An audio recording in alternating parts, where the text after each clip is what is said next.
आपने हमें ही क्यों बुलाया? आप चाहते तो ये संदेशा शहंशाह रुकैया बेगम या महामंगा को भी दे सकते थे, और यदि हमें संदेशा दिया भी तो उसमें पूरी बातें लिख सकते थे। हमें यहाँ बुलाने की क्या आवश्यकता पड़ गई आपको? हम आपसे कुछ पूछ रहे हैं। यदि आपके पास इस प्रश्न का उत्तर नहीं है तो हम यहाँ से जा रहे हैं। क्योंकि हम जानते हैं कि सिर्फ आप ही हमारी बात समझ सकती हैं।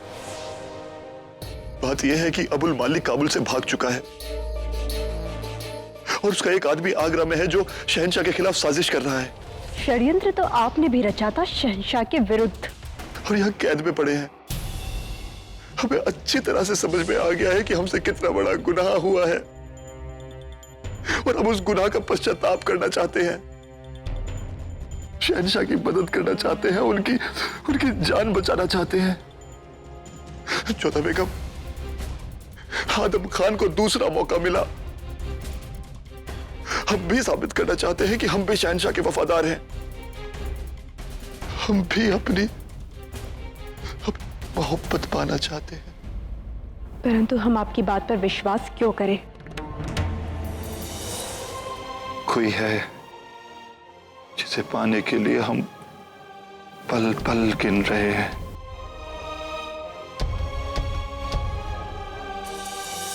जिसे हम बेइंतहा मोहब्बत करते हैं, जिसके लंबे बाल, वो खूबसूरत चेहरा,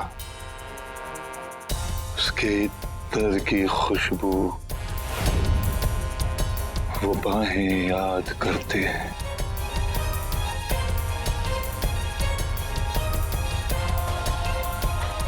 जिसे खो चुके हैं हम और फिर से वापस पाना चाहते हैं।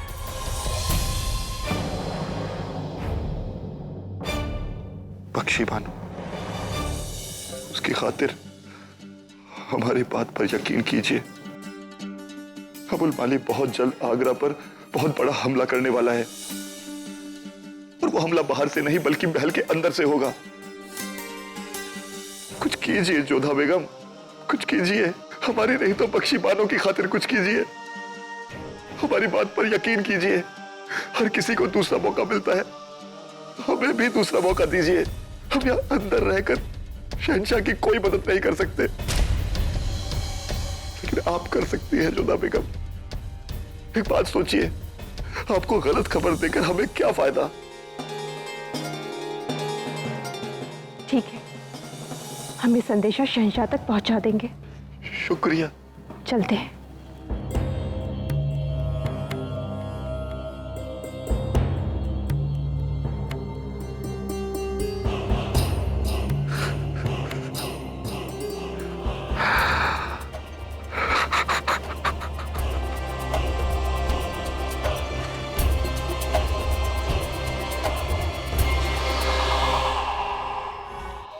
हमें बिल्कुल भी समझ नहीं आ रहा है, शहंशाह के प्राण संकट में है तो शरीफुद्दीन ने इतनी बड़ी बात किसी और को क्यों नहीं बताई? बख्शी बानो को बता सकते थे, रुकैया बेगम को बता सकते थे, केवल हमें क्यों? शायद उन्हें लगता है कि हम ही कुछ कर सकते हैं, क्योंकि बंद गृह में उन्हें पता तो है नहीं कि अब शहंशाह हम पर विश्वास नहीं करते, कि बेनजीर के आने के बाद हमारे संबंध बदल गए हैं। हे अम्बे मां, हमें कुछ भी समझ नहीं आ रहा है। आप हमें ऐसे क्या देख रहे हैं? आपको दिखाई नहीं देता कि हम कितने बड़े धर्म संकट में हैं? हमारी सहायता कीजिए, कोई मार्ग दिखाइए हमें कान्हा। जोधा जोधा जोधा। अरे क्या हुआ तुम्हें? बावरी हो गई हो क्या? अब जो बात हम आपको बताने जा रहे हैं वो सुन के खुशी से आप भी बावरी हो जाएंगी। ऐसी क्या बात है? जोधा, युवराज भगवान दास के साथ शिवानी आ रही है आगरा आपसे मिलने। क्या सच? कहा था ना, अचंभे में पड़ जाएंगी। चलिए चलिए। हाँ, हमें भी उससे मिलना है, जल्दी चलो। हुजूर, इस बार फसल बहुत अच्छी हुई है और लगान भी वक्त पर पहुंच जाएगा। शहंशाह का इकबाल बुलंद हो। आमेर के शहजादे भगवान दास अपनी बहन शिवानी के साथ तशरीफ लाए हैं। भगवान दास ये अचानक यहाँ? उन्हें इज्जत के साथ यहाँ लाया जाए।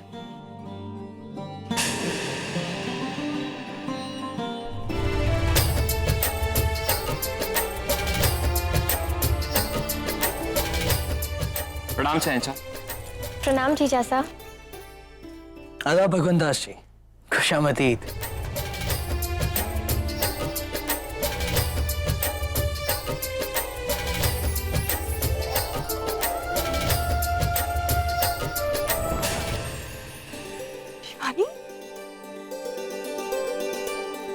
खुश रहो।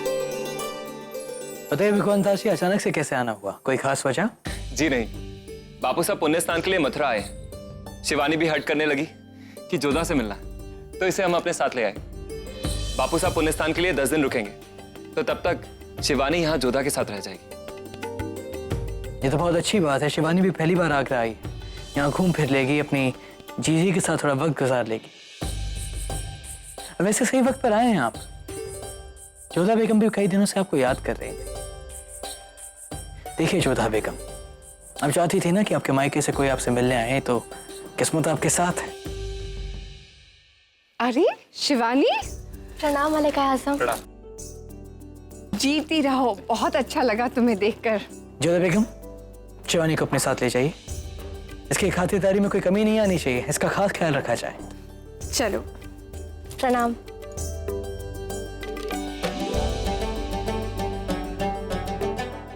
अब हमें भी आज्ञा दीजिए। अभी तो आप आए, थोड़े दिन और रुक जाइए। आपका आदेश राखो पर शहंशाह, पर बापू साहब के पास जाना भी जरूरी है। जैसे आपने कहा कि राजा साहब 10 दिन तक रुकेंगे, तो हमारी इल्तिजा है कि आप रुक जाइए। जैसी आपकी आज्ञा।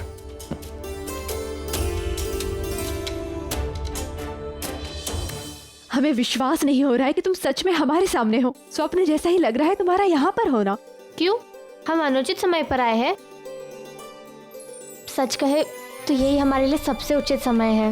बापू साहब के साथ आने के बहाने से आ गए हम, नहीं तो कताजे तामिर से कभी निकल ही नहीं पाते। हमारे कहने का वो तात्पर्य नहीं था।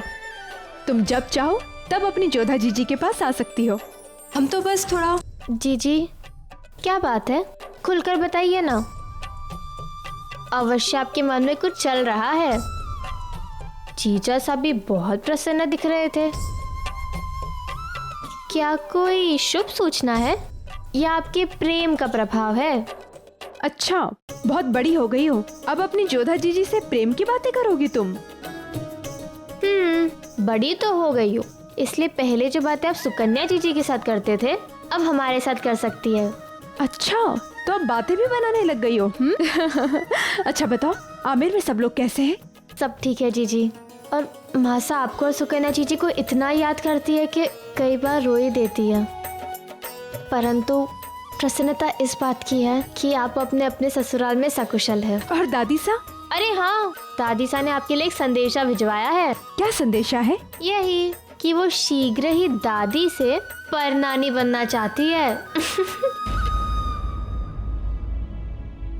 अब आप कहे तो जीजा साहब को भी संदेशा दे दूं? सच में बहुत बातें बनाने लगी हो तुम। मोती, तुम शिवानी की जलपान की व्यवस्था करो और इसके साथ ही रहना, हम आते हैं। लेकिन आप अकेली कहाँ जा रही हैं? हम चलते हैं ना आपके साथ। मोती, हम कोई बालक नहीं कि कहीं खो जाएंगे, और हर समय तुम्हारा हमारे साथ रहना आवश्यक नहीं है। तुम शिवानी के साथ रहो बस।